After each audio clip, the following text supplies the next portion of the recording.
गांव का नाम था भैरवपुर, जहां हरी भरी खेतों के बीच एक मासूम बच्चा छोटू अपनी मां के साथ रहता था।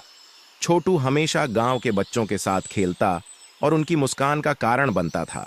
लेकिन एक दिन गांव में कुछ ऐसा हुआ जिसने सभी की जिंदगी बदल दी। एक रात छोटू अपने दोस्तों के साथ आम के पेड़ के पास खेल रहा था।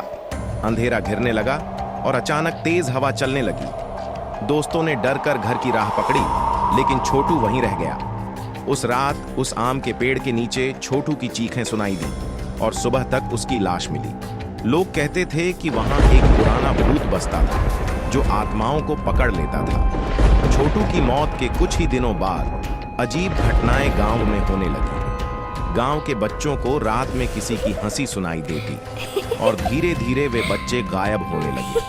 किसी ने कहा कि छोटू की आत्मा अब भूत बन चुकी है और वह बदला ले रही है। बच्चों के माता पिता डरे सहमे रहने लगे। गांव में चारों ओर खौफ छा गया। गांव के बुजुर्गों ने फैसला किया कि कुछ करना होगा। उन्होंने एक प्रसिद्ध तांत्रिक बाबा महेश्वर नाथ को बुलाया। बाबा महेश्वर नाथ गांव में आए और पूरे गांव को बचाने का जिम्मा दिया। वे जानते थे कि इस भूत को शांत करना आसान नहीं होगा।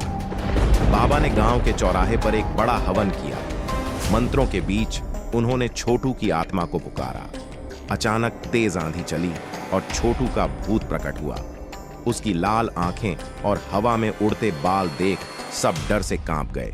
तांत्रिक ने अपनी तांत्रिक माला उठाई और मंत्रों का जाप तेज कर दिया। भूत छोटू चीखने लगा, पर धीरे धीरे वह कमजोर पड़ने लगा। तांत्रिक ने अपनी शक्ति से भूत को अलग कर दिया। तांत्रिक बाबा ने फिर एक काले बकरे की बलि दी, जिससे भूत की आत्मा को मुक्ति मिले।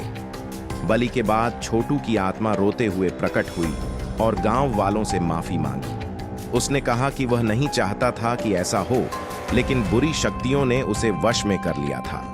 तांत्रिक ने उसे शांति दी और छोटू की आत्मा अंततः मुक्त हो गई। गांव में धीरे धीरे खुशियां लौट आईं और गांव के बच्चे फिर से खेलने लगे।